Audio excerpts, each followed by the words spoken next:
At the end of this video, you should be able to solve problems involving centripetal acceleration, solve problems involving centripetal force, and explain how the apparent existence of an outward force in circular motion can be explained as inertia resisting the centripetal force. Chapter 7, Section 1, Circular Motion. Consider a spinning Ferris wheel, as is shown on the screen here. The cars on the rotating Ferris wheel are said to be in circular motion. Any object that revolves around a single axis undergoes circular motion. The line about which the rotation occurs is called the axis of rotation. In this case, it is a line perpendicular to the side of the Ferris wheel and passing through the wheel's center. Tangential speed depends on distance. Tangential speed, represented as v sub t, can be used to describe the speed of an object in circular motion. The tangential speed of a car on a Ferris wheel is the car's speed along an imaginary line drawn tangent to the car's circular path. This definition can be applied to any object moving in circular motion. When the tangential speed is constant, the motion is described as uniform circular motion. The tangential speed depends on the distance from the object to the center of the circular path. For example, consider a pair of horses side by side on a carousel. Each completes one full circle in the same time period, but the horse on the outside covers more distance than the inside horse does. So, the outside horse has a greater tangential speed.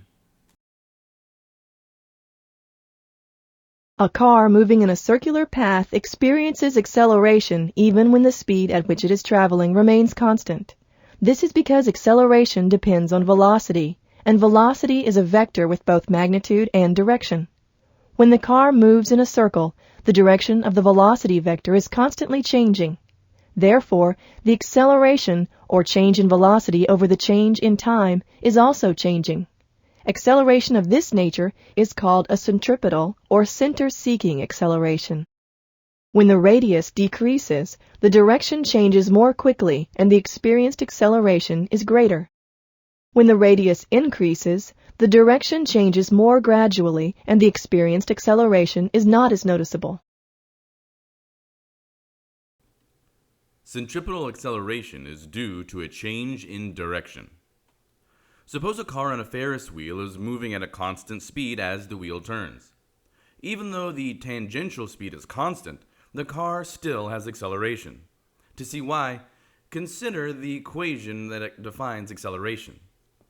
Acceleration is equal to the change in velocity divided by change in time. Acceleration depends on a change in velocity. Because velocity is a vector, acceleration can be produced by a change in magnitude of the velocity, a change in direction of the velocity, or both. If the Ferris wheel is moving at a constant speed, then there is no change in the magnitude of the velocity vector. However, think about the way the car is moving. It is not traveling in a straight line. The velocity vector is continuously changing direction. The acceleration of a Ferris wheel car moving in a circular path at a constant speed is due to change in direction. An acceleration of this nature is called a centripetal acceleration. The magnitude of a centripetal acceleration is given by the following equation. Centripetal acceleration is equal to tangential speed squared divided by the radius of the circular path.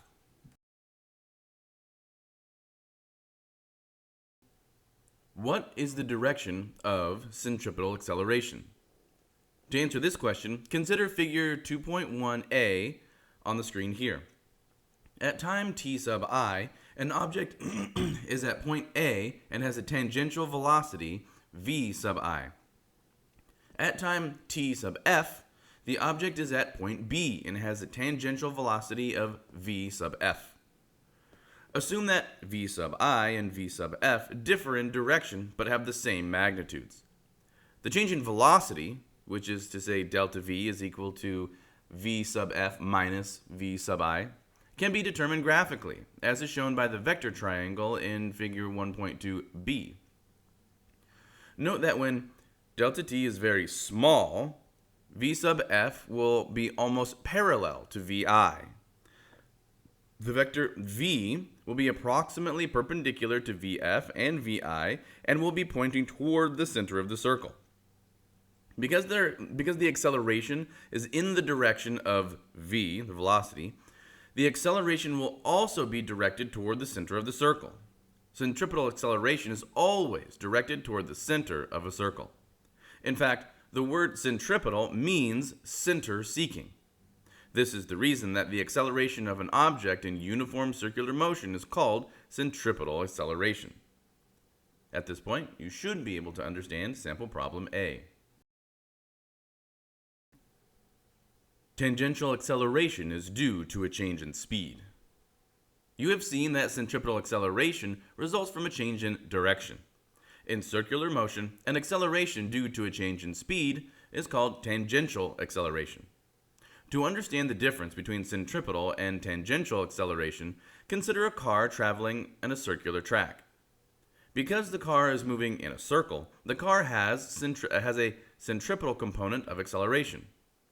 If the car's speed changes, the car also has a tangential component of acceleration. Centripetal force.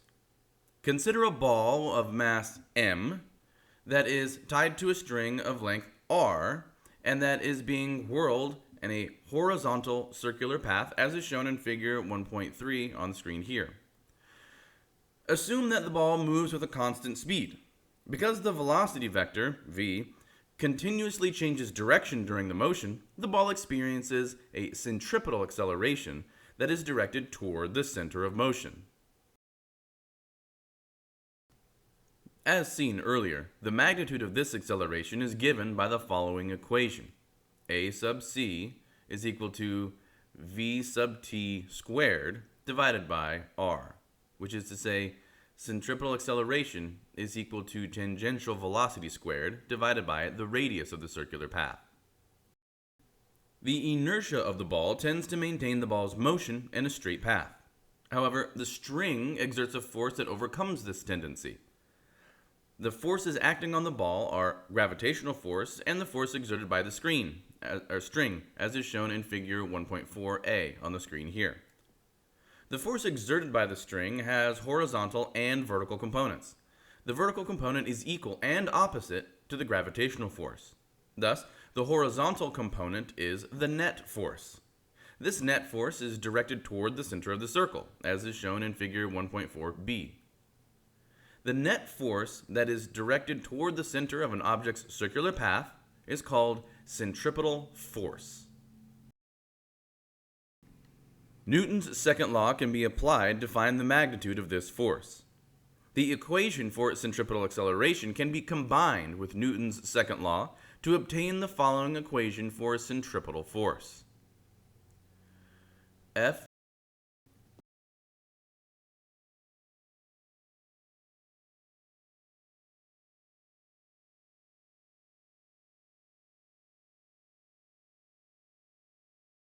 Centripetal force is simply the name given to the net force toward the center of the circular path followed by an object moving in uniform circular motion. Any type of force or combination of forces can produce this net force. For example, friction between a race car's tires and a circular track is a centripetal force that keeps the car in a circular path. As another example, gravitational force is a centripetal force that keeps the moon in its orbit. At this point, you should be able to understand sample problem B. Centripetal force is necessary for circular motion. Because centripetal force acts at right angles to an object's circular motion, the force changes the direction of the object's velocity. If this force vanishes, the object stops moving in a circular path. Instead, the object moves along a straight path that is tangent to the circle. For example, consider a ball that is attached to a string and that is whirled in a vertical circle, as is shown in figure 1.5 on the screen here. If the string breaks when the ball is at the position shown in figure 1.5a, the centripetal force will vanish. Thus, the ball will move vertically upward, as if it has been thrown straight up in the air. If the string breaks when the ball is at the top of its circular path, as is shown in figure 1.5b, the ball will fly off horizontally in a direction tangent to the path. The ball will then move in a parabolic path of a projectile. Describing a rotating system. To better understand the motion of a rotating system, consider a car traveling at high speed and approaching an exit ramp that curves to the left. As the driver makes the sharp left turn, the passenger slides to the right and hits the door. At this point, the force of the door keeps the passenger from being ejected from the car. What causes the passenger to move toward the door? A popular explanation is that a force must push the passenger outward. This force is sometimes called the centrifugal force, but that term often creates confusion, so it is not used in this course. Inertia is often misinterpreted as a force. The phenomenon is correctly explained as follows. Before the car enters the ramp, the passenger is moving in a straight path. As the car enters the ramp and travels along a curved path, the passenger, because of inertia, tends to move along the original straight path. This movement is in accordance with Newton's first law, which states that the natural tendency of a body is to continue moving in a straight line. However, if a sufficiently large centripetal force acts on the passenger, the person will move along the same curved path the car does. The origin of the centripetal force is the force of friction between the passenger and the car seat. If this frictional force is not sufficient, the passenger slides across the seat as the car turns underneath it. Eventually, the passenger encounters the door, which provides a large enough force to enable the passenger to follow the same curved path as the car. The passenger does not slide toward the door because of some mysterious outward push. Instead, the frictional force exerted on the passenger by the seat is not great enough to keep the passenger moving in the same circle as the car. At this point, you should be able to solve problems involving centripetal acceleration, solve problems involving centripetal force, and explain the apparent existence of an outward force in circular motion that can be explained as inertia resisting the centripetal force.